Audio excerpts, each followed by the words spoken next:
Diese Motorradfahrer haben entweder keine Angst vor der Polizei oder sind verrückt geworden. Ein Sheriff-Deputy, dessen Front. Ein Motorradfahrer entkommt einem tödlichen Wobble und rast auf der falschen Spur davon. Ein Polizist hat Spaß daran, einen flüchtenden Dirtbike-Fahrer zu verfolgen. Ein flüchtender Sportmotorradfahrer schafft es nicht, die Kurve Antfoynord die Kurve zu nehmen. Dieses Video ist voller Adrenalin und Spannung. Los geht's!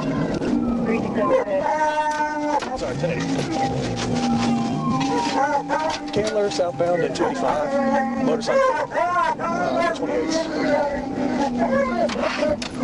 Ein Fahrer, der sich auf einer Motocross-Strecke wähnte, forderte die Polizei offiziell heraus. Am Nachmittag des 14. April 2024 begann eine 2020 Suzuki DRZ 400, die auf der Candler Road unterwegs war, ohne Rücksicht auf den umliegenden Verkehr Wheelies zu machen. Der Fahrer überholte an einer roten Ampel und führte zwischen den Fahrzeugen Split-Traffic-Manöver durch und ignorierte die Aufforderung der Trooper anzuhalten.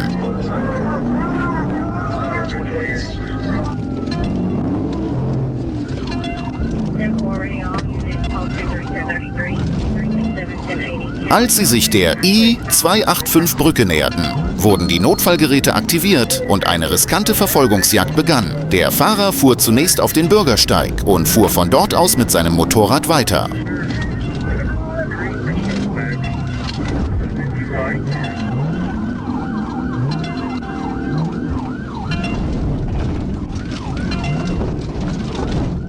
Wenn du actiongeladene Fluchtvideos und detaillierte Polizeiberichte liebst, kannst du unseren Kanal abonnieren. Jede Woche erwarten dich 2 neue Videos. 97% unserer Zuschauer sind noch nicht abonniert.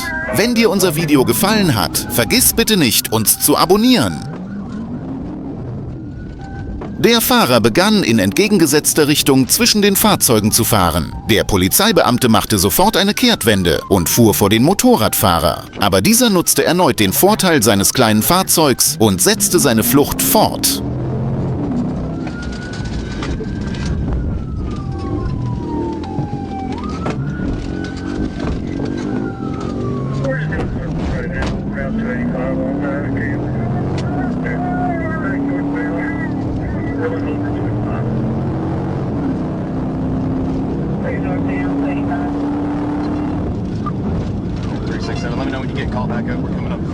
Glauben Sie, dass der Polizist sofort gegen den Fahrer hätte vorgehen müssen? Ist es richtig, bei Motorrädern wie bei Autos bei hoher Geschwindigkeit ein PIT-Manöver durchzuführen? Erleichtert dies die Flucht des Verdächtigen? Bitte geben Sie Ihre Meinung dazu ab.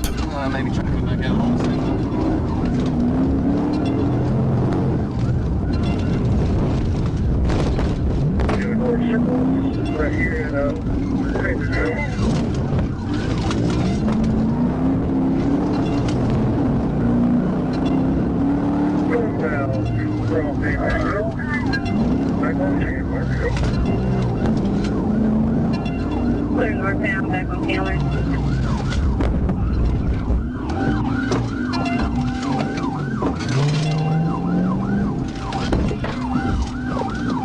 Obwohl das Motorrad die Geschwindigkeitsbegrenzung nicht überschritt, wurde die Verfolgungsjagd gefährlich. Es wurden Gehwege, Gegenfahrbahnen, Privatparkplätze und scharfe Kehrtwenden genutzt. Die Trooper suchten nach einer Gelegenheit für ein PIT-ähnliches Manöver, aber der Fahrer schaffte es, durch ständige Richtungswechsel zu entkommen.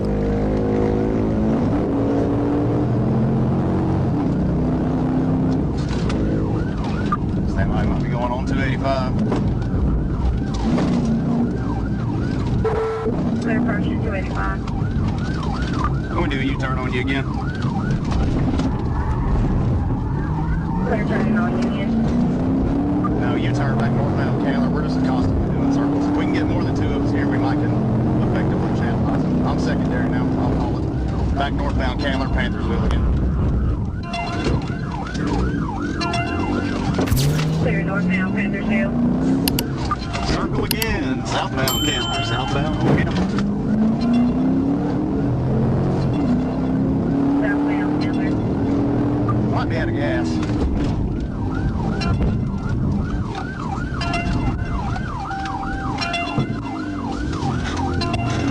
Die größte Taktik des Verdächtigen bestand darin, ständig dort zu wenden, wo es nicht erlaubt war. Auf diese Weise konnte er den Polizeifahrzeugen entkommen. Bei seinem letzten Manöver blieb er jedoch auf der I-285 an einer erhöhten Verkehrsinsel hängen und konnte nicht weiterfahren.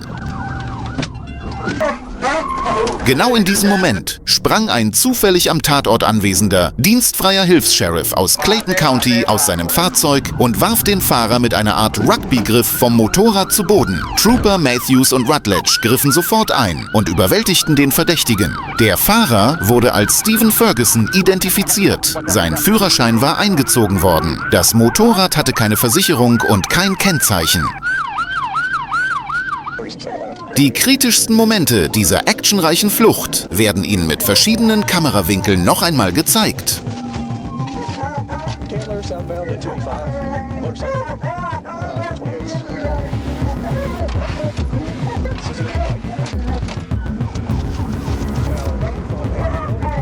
Back on camera. Dieser Vorfall zeigt, dass in den USA sogar ein Zivilbeamter die Gefahr aus eigener Initiative stoppen kann. Während solche Nahkontakteingriffe in Deutschland so gut wie nie vorkommen, kann in den USA innerhalb von Sekunden die Kontrolle übernommen werden. Glaubst du, dass diese aggressiven Taktiken Leben retten oder das Risiko noch vergrößern?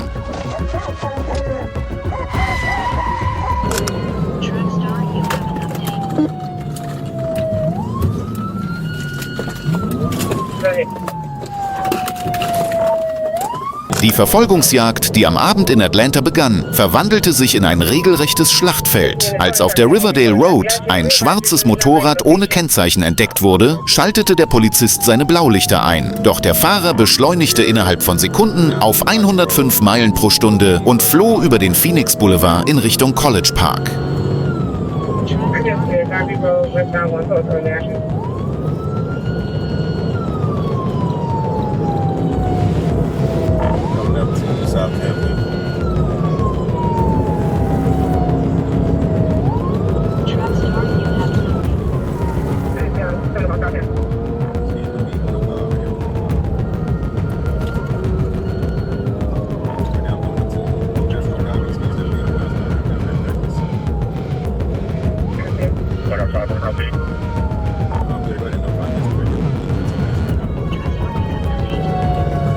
Der Fahrer ignorierte die roten Ampeln, schlängelte sich mit gefährlichen Manövern durch den Verkehr und ignorierte erneut die Ampeln, als er auf den Old National Highway abbog.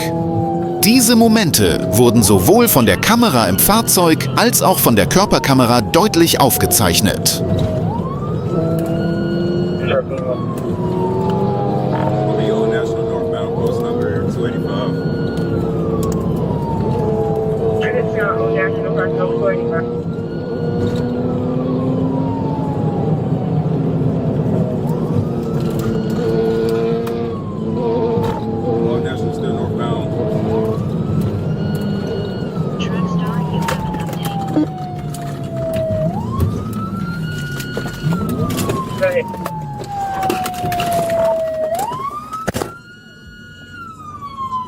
Als er auf den Old National Highway abbog, geriet das Motorrad auf die falsche Fahrspur und kam den entgegenkommenden Fahrzeugen entgegen, woraufhin der Trooper begann, ihn zu kanalisieren. In der scharfen Kurve vor der Herschel Road fand der Fahrer keinen Ausweg mehr und musste das Motorrad auf den Rasen und die Leitplanke werfen. Der Verdächtige Jimmy Gurley ergab sich unmittelbar nach dem Unfall und wurde von den am Unfallort eintreffenden Rettungskräften untersucht. Gurley wurde wegen Fahrens ohne Kennzeichen, Flucht und Widerstand, aggressiver Fahrweise, mehr als 35 Geschwindigkeitsübertretungen, falscher Spurwahl und zahlreicher Verkehrsdelikte festgenommen und ins Gefängnis von Clayton County gebracht. Die Anwendung der Kanalisationstaktik anstelle des PIT-Manövers wurde von Experten als bemerkenswerter Schachzug bewertet.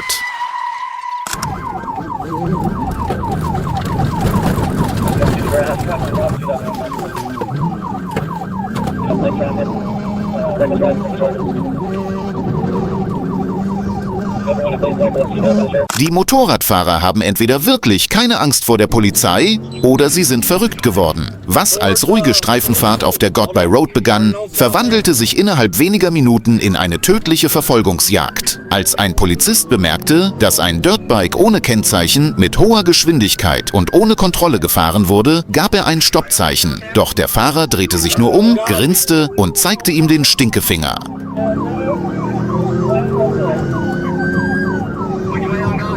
Towards Fulton.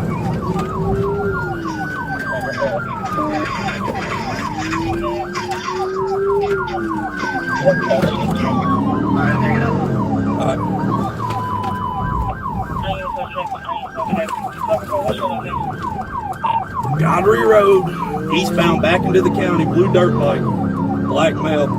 Danach gab er Vollgas und floh in Richtung der Grenze zu Fulton County. Während solche Verhaltensweisen in den USA als offene Bedrohung der öffentlichen Sicherheit gelten, ist es in Deutschland fast unmöglich, dass solch gefährliches Fahren erlaubt wird. Insbesondere auf öffentlichen Straßen.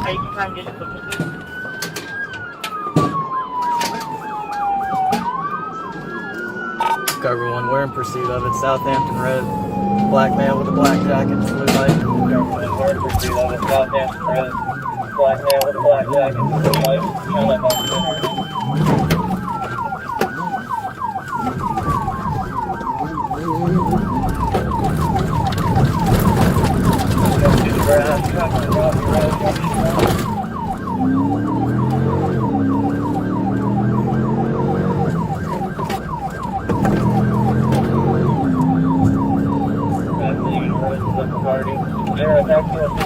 Als der Fahrer am Eingang von Fulton County sah, dass andere Einsatzkräfte die Straße gesperrt hatten, wechselte er die Fahrspur und fuhr in den Gegenverkehr, wodurch er Dutzende von Fahrern in Lebensgefahr brachte.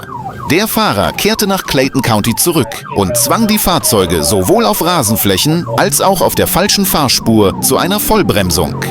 Er ignorierte alle Stoppschilder und missachtete die Ampeln, obwohl er zweimal auf der Southampton Road und der SR 314 hätte anhalten müssen. Diese Momente wurden sowohl von der Körperkamera als auch von den Aufzeichnungen im Fahrzeug klar aufgezeichnet und zeigten einmal mehr, wie schnell Verfolgungsjagden in den USA taktisch werden können. Coming out on 314.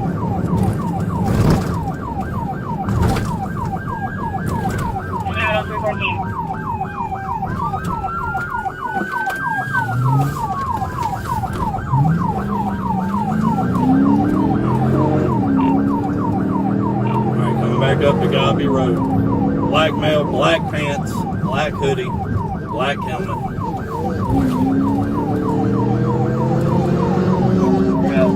Der Fahrer stand auf, um die Polizisten direkt hinter ihm zu provozieren und gab Gas, um sie zu reizen. Das koordiniert vorgehende Polizeiteam musste nun etwas unternehmen.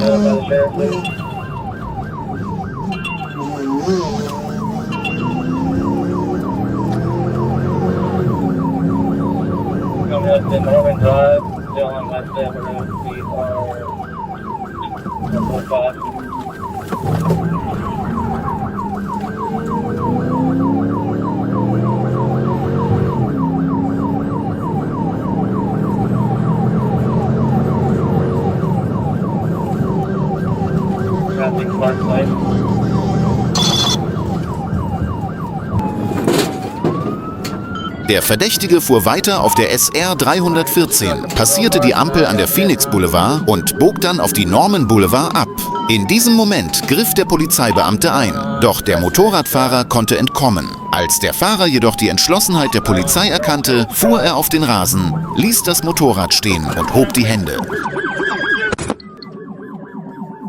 Es stellte sich heraus, dass er neben dem nicht zugelassenen, nicht versicherten und ohne Führerschein gefahrenen Dirtbike auch eine Glock 34 bei sich hatte. Die Waffe war zwar nicht gestohlen, aber ihre Anwesenheit machte deutlich, wie gefährlich die Verfolgungsjagd hätte werden können.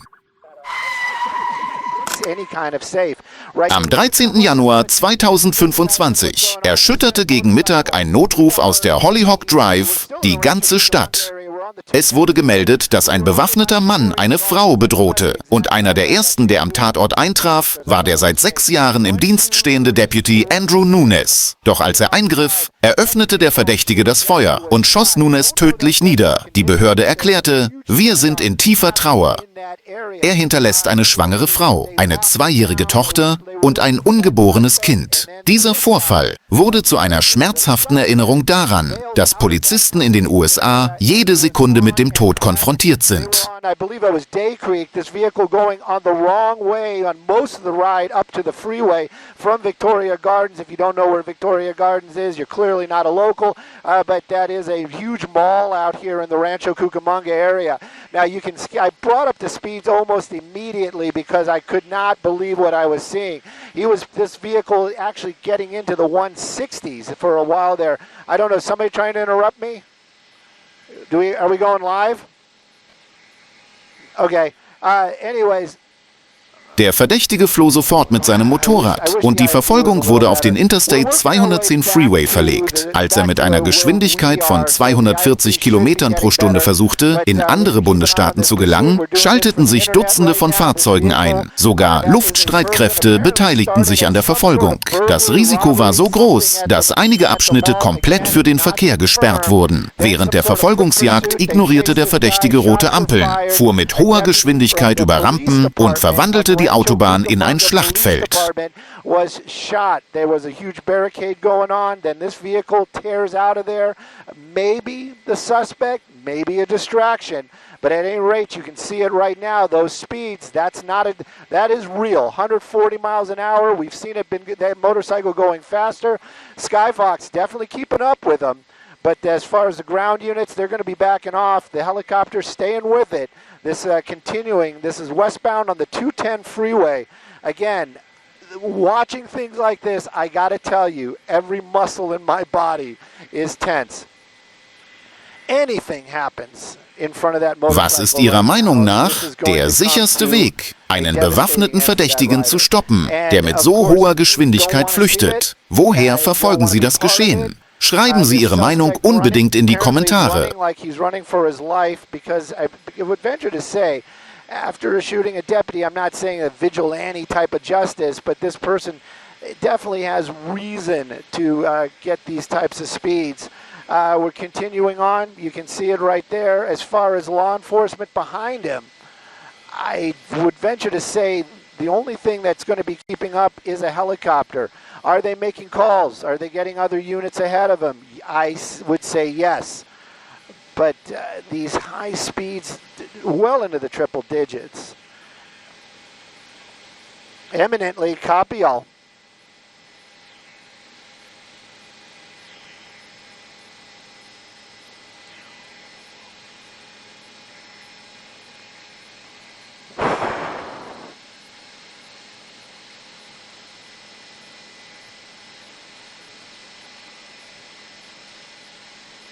Die gesamte Polizeieinheit war mobilisiert worden. Der Polizeihubschrauber gab die Verfolgung keine Sekunde lang auf. Die dramatische Situation hatte die Wut auf den Fahrer noch weiter verstärkt. Der Fahrer musste unbedingt gefasst werden, ohne dass er entkommen konnte.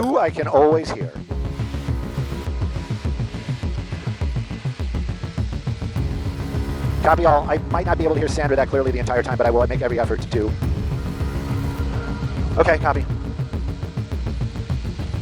It should get better. I mean, we're getting closer to. Oh my goodness! Are you kidding me? Getting off the freeway. Getting off the freeway. How do you stop that thing in time? Oh. Is he going back the other way? Of course he is. That's what I said. In Deutschland wird bei einer solchen Flucht in der Regel mit Hubschraubern Druck auf die Umgebung ausgeübt, während in den USA auch direkte Kontakttaktiken wie PIT eingesetzt werden, um schneller Ergebnisse zu erzielen.